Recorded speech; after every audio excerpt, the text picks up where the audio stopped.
6, we're back again. Kristi and Katie, your crime time friends. Stories, justice, laughs collide. True Crime Squad, come join the ride. Grab the clues, let's take a stand. For victims' voices, hand in hand. True Crime Squad, it's time to shine. Season 6, your turn, your time. True Crime Squad, where justice meets hilarity. Hey everybody, and welcome to the True Crime Squad. This is Katie Weaver. I'm here with my sister, co-host and partner in crime, Kristi Brower. Hello. Hello. How's it going? Frankly, terrified. Right now. Yeah. So many things happening in this country that have a direct impact on my family. It just keeps rolling out. Yeah. Day after day. Every day. And I'm scared to death right now. Yeah. And I decided, you know what? I'm not going to pretend like that's not how it is, because it is. That's exactly how it is. Yeah. Yeah. Well, the news gets worse every single day. Yeah. Very legit risks to safety and to the health of my family, and it is not okay. No. None of this is okay. No. To make myself feel slightly better, I printed this. I have weasels now coming to Fidget Whimsy. Aww. And this is actually a little white mink. Oh, she's so That made me feel a little better. Yeah, she's precious. Isn't she cute? Yeah, I thought she turned out really cute. A bunch She of new did. things designers are coming out with. I also have an aquarium coming. I'm so excited. I'm going to be offering a little aquarium. The aquarium is beyond adorable. Yes. I'm almost done printing one, so I can show y'all. I love it. So, that gives me a reprieve for a minute, but not for very long. No. So many harmful unknowns and decisions happening with no brake checks in sight. No. I know. I have a few things to share. I too have been getting some things created.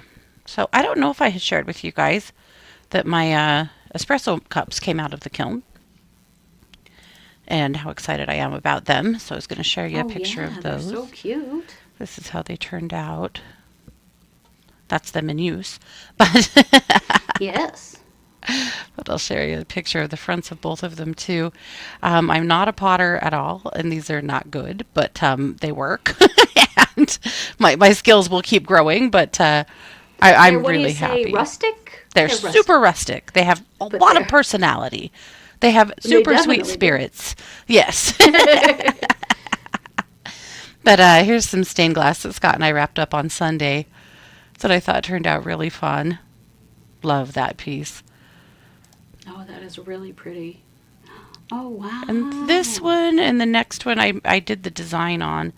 Learned a couple of things. I left a little too space. I kind of set him up for some solder issues there in the middle, but I think they turned out pretty good. I mean, we're still super green, but... Sure. But yeah. They're pretty. They're pretty. They're really pretty. And I hung one up in the window, and I really loved the way it looked. And then I made a series of these cute little hearts. Oh, cool. And they're going to go on the front of Valentine's. They're about a 3-inch little charm to hang somewhere from a plant or a window or whatever. But I love the way they turned out too. And that's a little close-up picture of them. What the little beads look like. So yeah, I'm happy with them. I'm happy with the way they turned out. It's fun. Yeah. Stained glass is super fun. It looks like it. And boy, you are just getting more and more skill so quickly. It's awesome. I'm absolutely terrible at cutting glass. I can admit it. It takes me so much longer than it should. I just still have a lot to learn. And part of it is just that I don't have the control. My fine motor skills are actually not super good because of my health issues. And so, I waste more glass than should ever be wasted. Probably more than anything, and take more time than it should take. But what should, right? That's somebody else's number, and probably never mine. But anyway, I'm making the dream work. So anyhow, it's fun. That's all that matters. But I'm with you because I've taken a huge step back from social media, just not on social media much at all. So I've mostly just been listening to my books on Audible and crafting. Just playing with clay, breaking glass, just doing stuff like that. It feels better to my soul at this point. Yeah. Yeah, I hear that. Yep. Alrighty. Well, with all that being said, we do have plenty of true crime today because crime's going to keep on criming. And frankly, if people can't get their medication and feed their families, it's going to get a hell of a lot worse really fast. Yeah, it is. Yep. That is something we know. But Kristi, you're going to rock us out, roll us out, rock us up and roll us out with some Idaho. I am, yeah.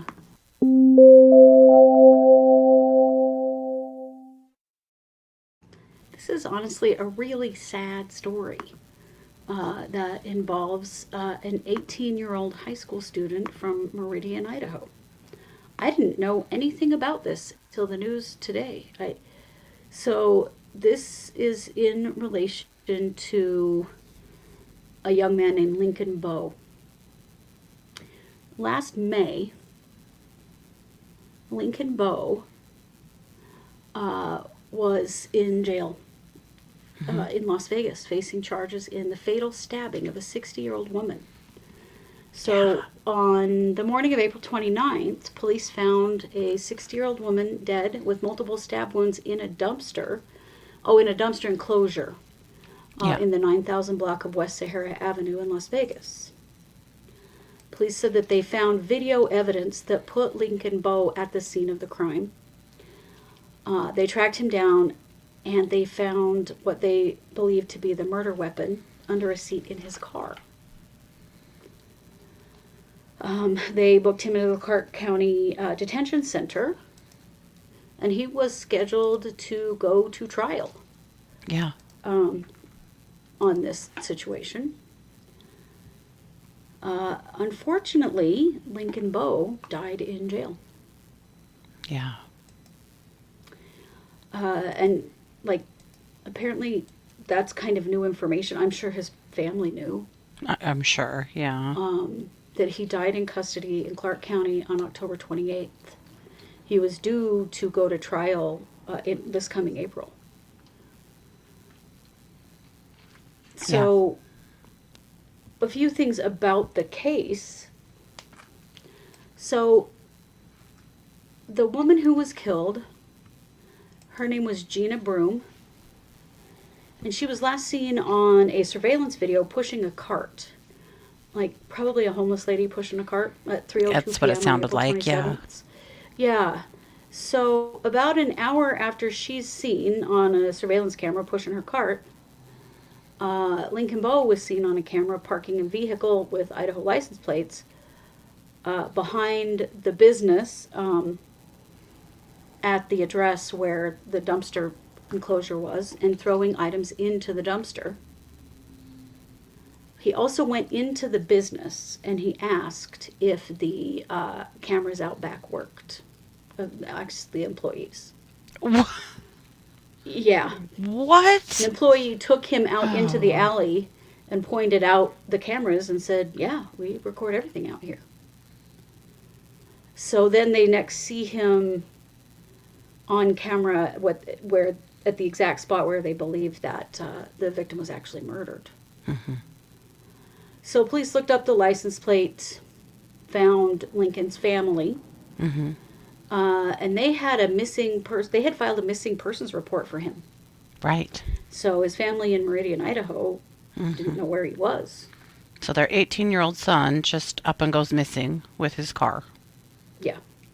So they find the car on May 2nd, and Lincoln Bowe is sleeping in the car. Mm-hmm. They took him into custody and questioned him about the murder. His shoes were an exact match to a bloody footprint found at the scene of the crime. At first, he denied killing this woman and responded a lot to questions by saying things like he didn't remember. Mm-hmm.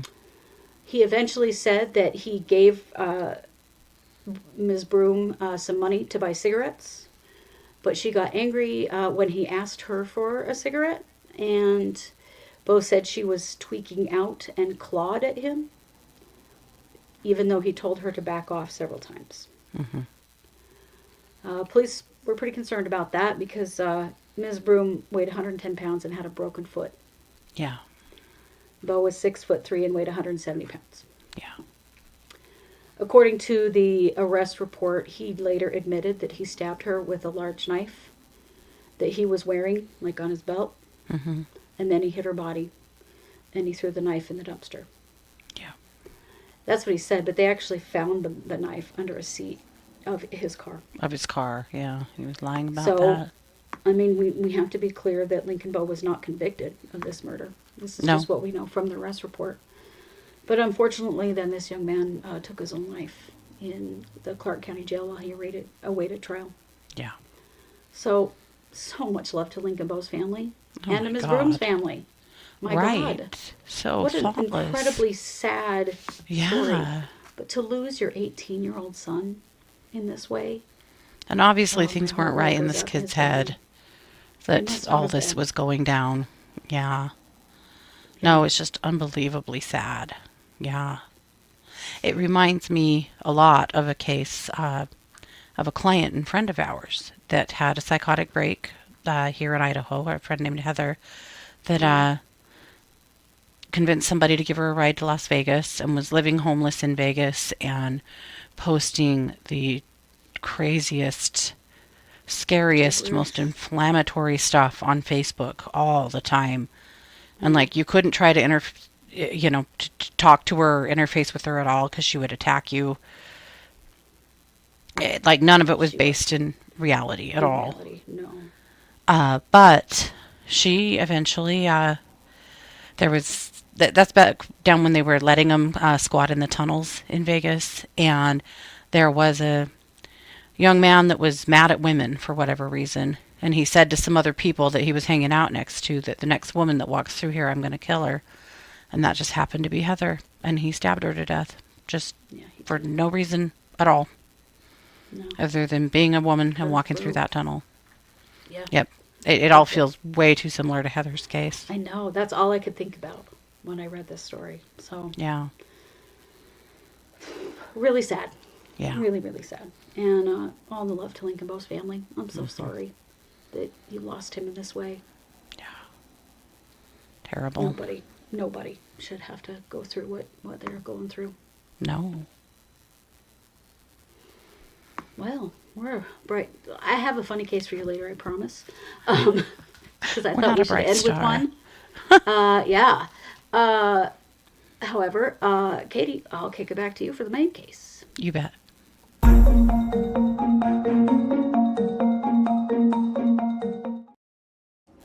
Well, we are unbelievably talking about another 18-year-old young man that is extremely frightening.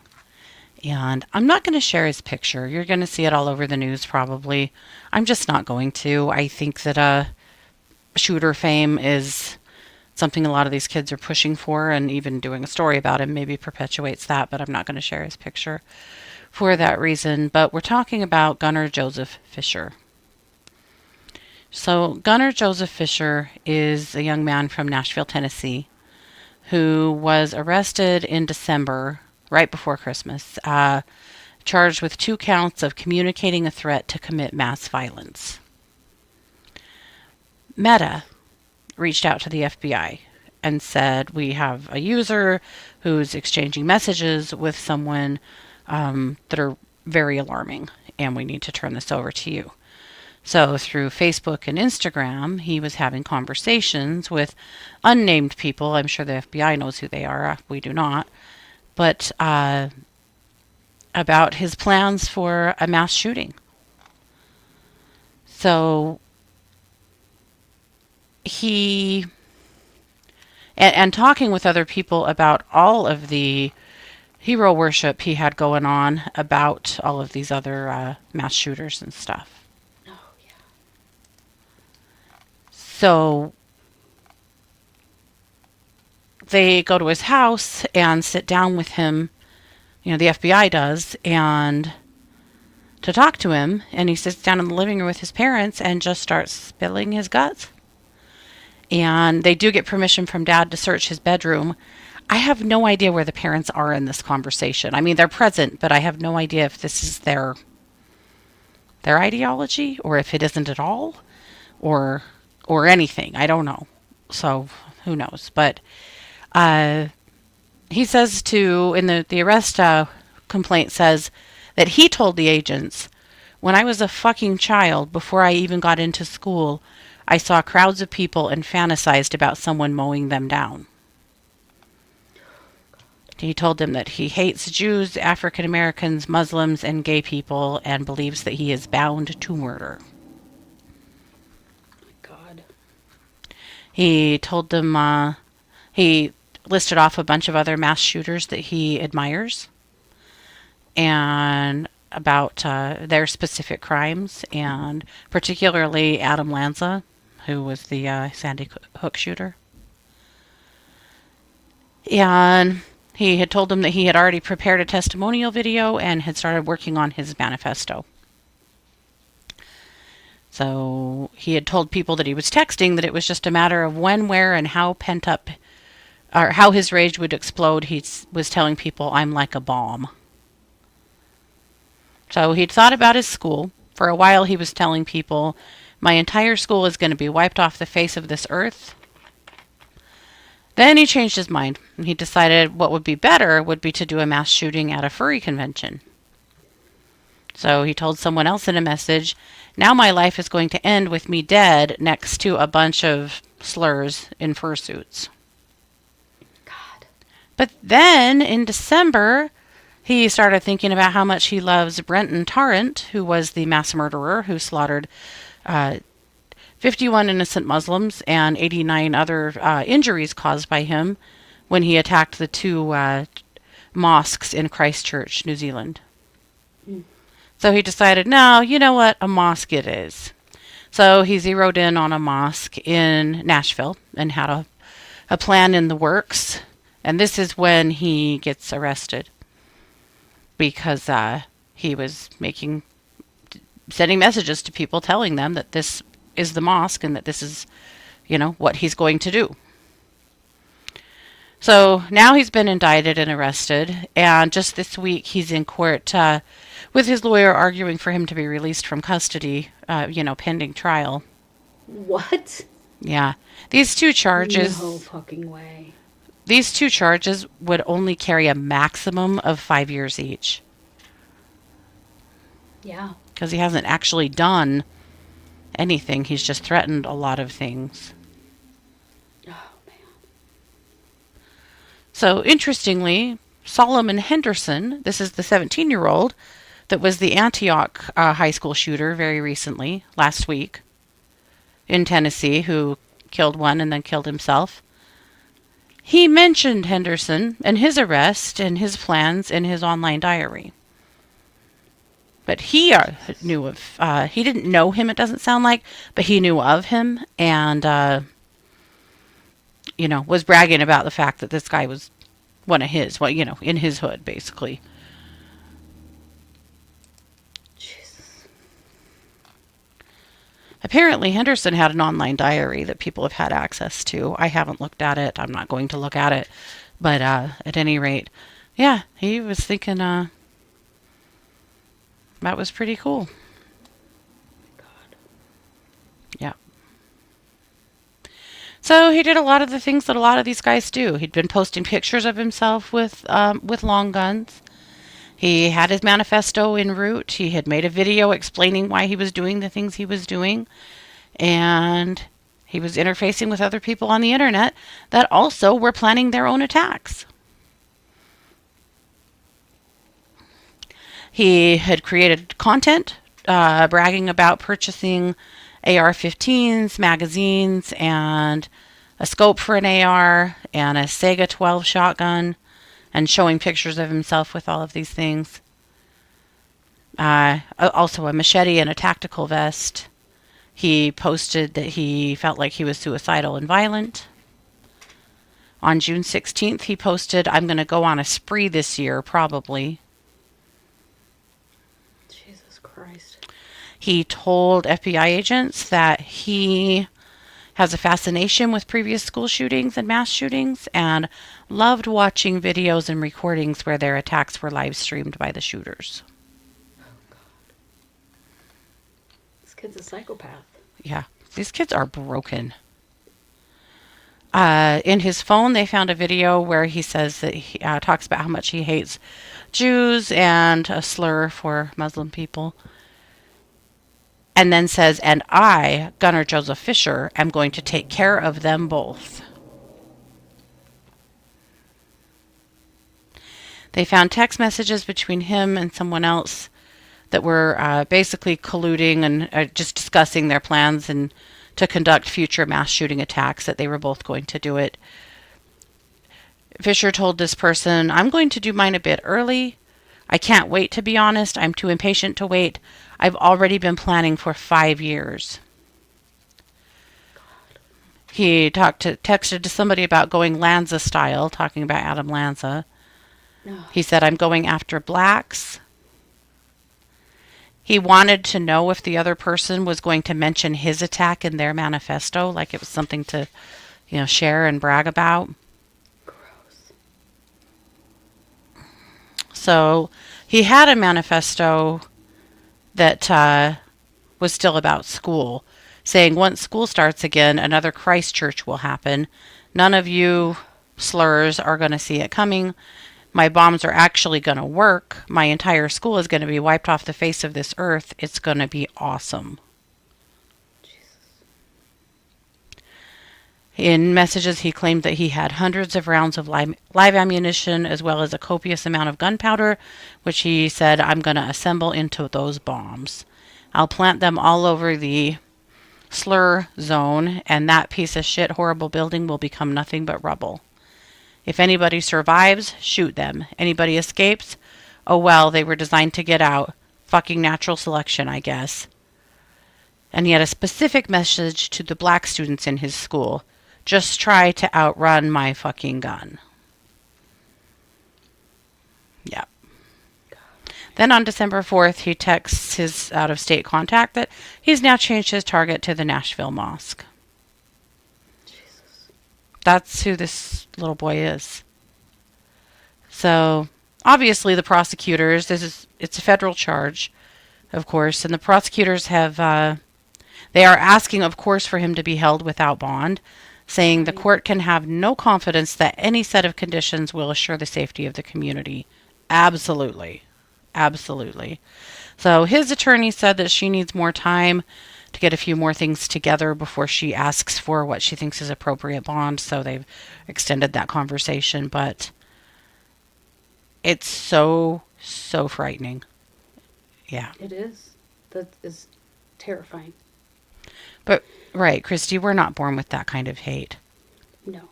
Where did it come from? Yeah. You got to bet that one or both of his parents are that hateful. Mm-hmm. And have taught him that their whole lives. Right. His whole life.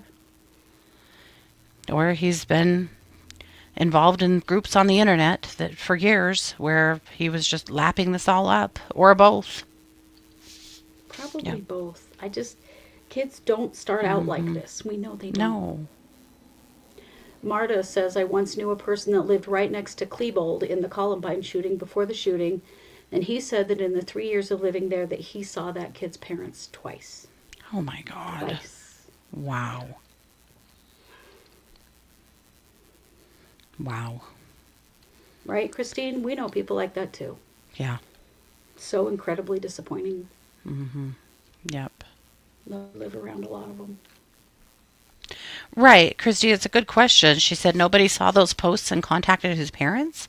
He should have had some serious intervention. Or did they? Did they know he was posting this stuff? One thing we've seen in some of these cases is that the parents are terrified of these kids. And they don't fight back. They let them do whatever they want. Or they just think, well, we're just going to get him a gun and teach him responsibility, and that's how we'll solve it. Yeah. That's what Ethan Crumley's parents did. Yeah, we've certainly seen that too. These cases are so concerning, so alarming, so absolutely terrifying. And yet here we are. Thank God they caught this one before he did it. Yeah. But right, somebody was saying with all of the freaking monitoring and shit that they are doing of us on social media now, why are they not catching these things faster? Yeah. FBI, Homeland Security, NSA, whoever's, you know. And is that even going to keep up now? Is Yeah. Meta going to keep Is that doing just that at gonna- all now? Or Right. is that just going to be gone by the wayside? Well, according to their new terms and conditions, it's gone. Yeah. Yeah.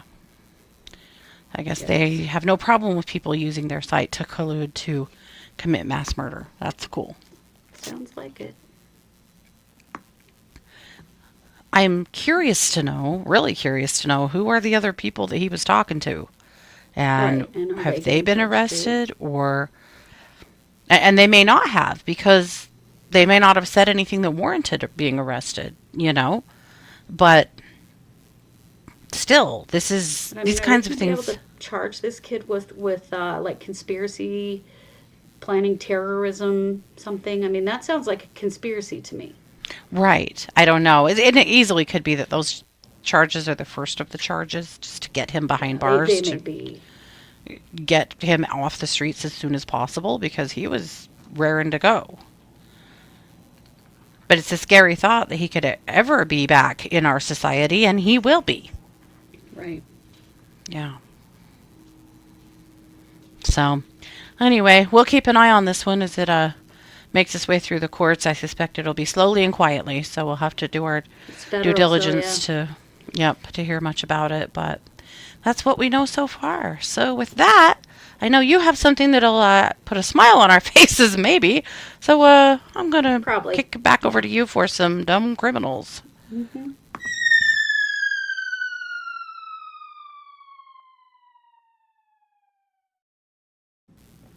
So, you know, when you're in the airport, probably the least likely person that you would be concerned might be doing something illegal is like a little old lady in a wheelchair, right? I She's mean, safe. You don't have to worry about her. probably more often than not, that's Yeah. exactly what people think. Yeah. Friendos, sometimes that is not true. So let me tell you Oh, about dear. Elaine Perez-Pena. She was traveling from Sao Paulo, Brazil, and she was arrested in the Chicago O'Hare International Airport after she was caught with a large amount of cocaine hidden in the seat of her wheelchair. Oh, This was on January 25th. This just barely happened. holy moly. Yeah. So her end destination was Newark, New Jersey. So she was trafficking cocaine into the United States from Brazil. They found her to have about 14 kilograms of cocaine, which is around $238,000 worth of cocaine. It was in the cushion of her motorized wheelchair. So Oh. here's the thing, Ms. Perez-Pena. The problem with your game here is that you've got a record for trafficking cocaine. Oh. So, That's a snafu. Yes. yeah, that you have definitely flown a little too close to the sun on this. So she gets off the plane. She's traveling with like a suitcase and this motorized wheelchair. Gets flagged for an inspection because she has previous convictions for cocaine. She's told police that she was so tired and her leg hurt while they were inspecting her stuff. And then she said she needed to use the restroom and was having difficulty walking. Kind of like, I need you to let me take my wheelchair in the bathroom so I can hurry up and flush that cocaine down the toilet. Instead, the officers were a little suspicious. So one of them walked her to the bathroom. The cushion on her wheelchair appeared newer than the rest of the chair. So they're like, they sent it through an x-ray machine, and, well, there were some anomalies. It didn't look like it had, like, normal cushion inside. So they brought a drug dog over, little hero of the day, who gave a positive response that there were, in fact, narcotics in that cushion. So then they conducted what they call an intrusive exam. And so what they did is they took a drill and they drilled a hole in the cushion.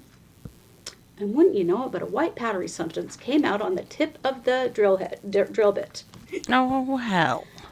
So they took apart the wheelchair and they tested the white substance, which tested positive for cocaine. There were 14 packages of cocaine in there.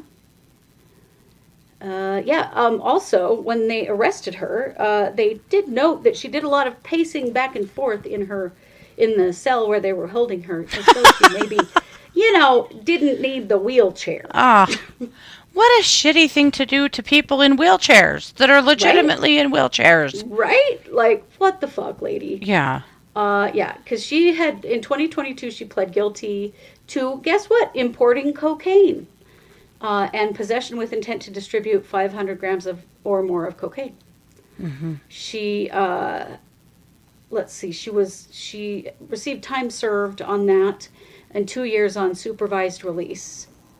And then on another occasion, also in 2022, she was found with 2.89 kilograms of a substance that also tested positive for cocaine that was hidden in her suitcase when she landed in New York City from the Dominican Republic. So, oh, for God's sake. This chick, she be a trafficking the cocaine. Mm-hmm. But I think this one's going to send her away for quite a while because that's a lot of cocaine. Mm-hmm. She's going to have some pretty major charges over that. You get a few too many strikes and you're out. At least that's what they say. I guess it depends on what you do, but she's probably all done for a while. Wow. I would think so.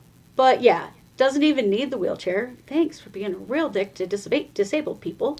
Well, I have to say I'm impressed that they were careful to not take apart that wheelchair unless they absolutely had to. They were. Obviously things were pretty sus, but good on them for not just going right in there and stripping that sucker down or tearing that seat apart without being sure, because I could see that happening to people who were not doing a damn thing too, and that equipment is incredibly expensive. It is. If it was damaged like that, people talk all the time about having their equipment being damaged by airlines and stuff as it is, but to have the police do it, Yeah. I'm glad that they were very careful and sure before they did anything. Me too. Because, yeah, absolutely, like Lion says, there are ambulatory wheelchair users. There definitely are. I know that. Yeah. But it doesn't appear she's had any history of wheelchair use either, so, this she's just a seems terrible more like person. a scheme. Mm-hmm. She's also really bad at smuggling cocaine because this is the third time she has been busted. Well, okay, but how many times has she actually done it? Right? I probably a lot. Probably a lot. But look, lady, if you ever get out of prison, you should probably try a new line of work here. You are not that good at this. No, time to stop. I thought that definitely met the requirements of a dumb criminal. Oh, yes. Oh, yes. She takes the prize, for sure. Yeah, Paula said her wheelchair cost around $36,000. Yeah. Yeah, holy shit. Yeah. So for law enforcement to go damaging stuff like that without a very good reason that's a bad thought. So, yeah, I'm glad they didn't, or that they were careful. But I'm also glad they caught her. I mean, come on, man. Terrible. Yeah, what? Yeah. Yeah. Well, that's what we've got. We'll be back tomorrow at 6 p.m. for case updates. And we're on, watching to see what's going to happen with both Corey Richens and Brian Koberger and their trips to court last week. As well as waiting to see, when Miss Vallow posts something new or gets a, ruling on something she's already asked about. There's all those cards in the air right now. Just, basics. Things going on, so we'll keep an eye on everything and let you know. Tomorrow night we'll also tell you about a January 6er that died with the police right after being released. So that's the second one that we know of that has been out criming immediately. Mm-hmm. Yeah. Yep, that one's wild. Absolutely. So until then, please take good care of yourselves. Stay warm. Stay safe. We love you guys. Thanks for being a part of the squad. Absolutely. Bye, everybody.